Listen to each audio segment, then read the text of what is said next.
Welcome to the deep dive. We're here to unpack your sources, articles, notes, whatever you've got, and pull out the key insights for you. Yep. And today, we are digging into Ken Follett's massive historical novel, The Pillars of the Earth. We've got a whole stack of material here, excerpts, summaries, quotes. And our goal isn't just, a plot summary. We want to really extract the core ideas about the characters, the plot drivers, and those big universal themes running through it. Think of this as your shortcut to getting up to speed on this amazing story based on the info you provided. Okay, let's jump in. Maybe we should start with the author, Ken Follett. Good idea. Born in Wales, 1949, studied philosophy, interestingly enough, at University College London. Right, and started as a journalist, then moved into publishing. His big break was actually a thriller, wasn't it? Eye of the Needle back in '78. Won an Edgar Award for that one. Exactly. But then came Pillars of the Earth in 1989. That just took him to a whole different level. International bestseller, TV show. Yeah, it really established him as, well, more than just a thriller writer, a master of the historical epic. Totally. And he's kept building that world, Kingsbridge. You've got World Without End, the sequel, and The Evening in the Morning, the prequel from The 2020. numbers are just staggering. Oh. Over 170 million copies sold. Wow. And in like 80 countries, 33 languages. He's also involved in literacy charities, which is great. A real literary force. Okay, so Kingsbridge. The setting itself, the sources really paint this picture of, well, conflict, personal struggle. And right at the center, you have the cathedral. It's the big symbol, isn't it? Definitely. Represents hope, maybe ambition too, resilience in a pretty tough time. Yeah, and the story pulls you in with these really human dramas, love, betrayal, politics, ambition. It's all woven together. And the characters, their lives all end up connected because of this huge cathedral project. You've got Tom Builder, the visionary, driven by this dream, this almost like spiritual need to build something incredible. Then Aliena comes from nobility, loses everything, has to find a completely new way to survive. And Prior Philip. He's trying to lead, trying to get this thing built, but his morals, his determination, they're constantly tested. Jack, the stone carver. Yeah. So talented, but with this mysterious past that connects him to, well, everything. And don't forget Ellen. She's kind of out there, connected to the old ways, the forest. Her knowledge, her secrets, they ripple through the whole story. What's really clever is how it connects everyone, from the guys literally carving the stone right up to the kings and bishops fighting for power. So let's dig into some of the main insights from these sources. First up, this recurring theme. Big dreams hitting harsh realities. You see that right away with Tom Builder. He has these detailed drawings, this amazing vision for the cathedral, but he's also just a guy trying to feed his family, desperate for work. Exactly. The sources show that tension perfectly. His huge dream versus, no money, people doubting him, needing to play the political game just to get started. It's not just him either. Think about Aliena. Oh, yeah. She should be set, right? Noble birth, but bam, one betrayal, and her whole world collapses. She's suddenly in a situation where it's her grit, her resourcefulness that matters, not her name. The notes highlight that transition, right? From nobility to survival mode, realizing they have to earn a living, it's a huge shift. It really drives home that talent and dreams, well, they aren't always enough. You need luck, connections, sheer determination to make anything happen, especially something as huge as a cathedral. And tied into that is just raw courage, resilience. You need it just to get by. Aliena's story after she escapes is all about that.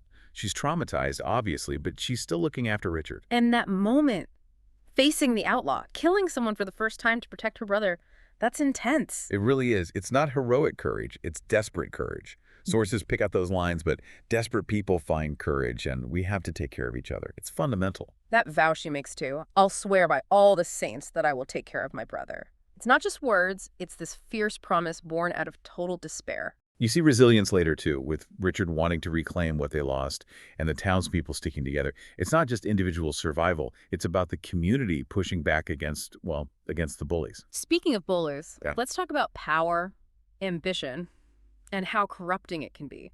William Hamley is Exhibit A, right? His ambition is just ugly, purely selfish, cruel. Yeah, even looking at the cathedral, he's not seeing beauty or faith. He's thinking, I bet Philip made a fat profit out of those windows. It just shows his mindset. And his connections. Bishop Welleran, Alfred. It shows how that corruption can seep into the church, into everything, twisting things for personal gain. The impact is real too. The sources mention the famine, the hardship under William's rule. Bad leadership hurts ordinary people. Definitely. And Richard gathering the outlaws. That's not just random crime. It's a direct result of William's oppression. It's resistance, born out of desperation. Then you have Prior Philip on the other side trying to navigate all this, trying to keep his integrity, keep the focus on the actual cathedral. Right, like when he questions that miracle with Jack's statue. Yeah. It's not that he doesn't believe in God, but he's wary of manipulation. Yeah. He's asking, should we just accept things blindly or should we look closer? It's an ethical thing. That brings up another big theme from the sources.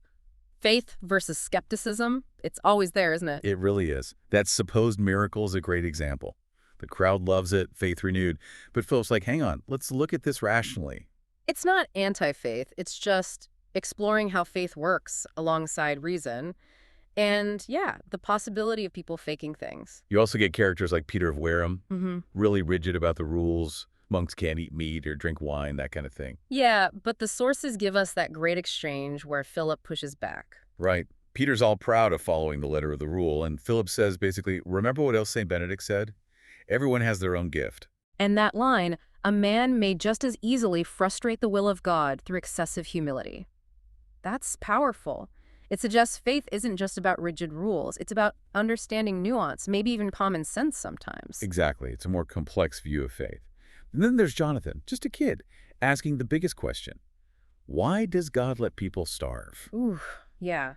That forces you to confront suffering, makes you think about human responsibility, social justice. Maybe our actions matter more than waiting for divine intervention. And weaving through all this are the families, the dynamics, the search for who you are when everything's chaotic. Tom leaving his baby son Jonathan, that decision echoes through the whole book. The reunion later is so mixed joy, guilt, fear. Shows how choices made under pressure have long, long consequences. And his feelings for Ellen, still there, still shaping him. Jack taking in Alfred, his stepbrother, even though Alfred's kind of messed up, that's compassion, but it immediately creates problems at home. Family ties, they stick, even when they're difficult.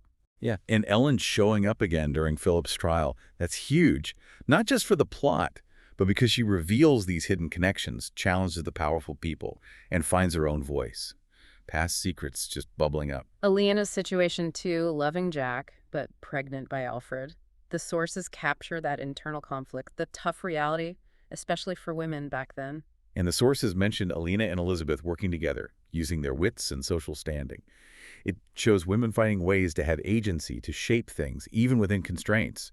And all the while, the cathedral is being built. It's the goal, but it's also this massive symbol. The sheer effort involved. The sources mention the pole measurement, this basic unit keeping everything in proportion, making it beautiful, reducing mistakes. Proportion is the heart of beauty. And that chilling line, mistakes are made. The most expensive part of the building is the mistakes. You feel the pressure. But it's more than just engineering. The architecture itself, the arches, the vaults, it's all reaching upwards. You can't escape its purpose. Unless you're William, thinking about profit margins on the windows.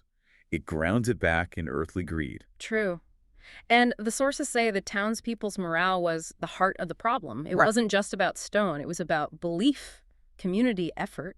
Even Jack's building challenges kind of mirror Aliena trying to build her own life, find her own place. The whole site is like a mini version of their world. So yeah, looking back at all this material, Pillars of the Earth is way more than just a historical story. Definitely. You get these timeless themes popping up again and again. Courage against the odds, dreams versus reality, messy family stuff, fighting for justice, that constant tension between faith and doubt. These aren't just things people dealt with centuries ago. You see echoes today, right? Tackling a big project, dealing with difficult bosses or family, just trying to figure out the right path. Absolutely. So we've touched on Follett, the main players, the big ideas from the narrative, the symbolism, all pulled straight from the sources you gave us. It's a world full of struggle, yeah, but also incredible ambition and resilience. People trying to survive, but also trying to build something bigger. And maybe to final thought to leave you with, coming from that material, Jonathan's quote about starvation, it really makes you think. Maybe divine forces are out there, maybe not, but it powerfully suggests that our actions, our choices, especially when power and conflict are involved, those are what truly shape the world around us, for better or worse. So what really stands out to you from this deep dive?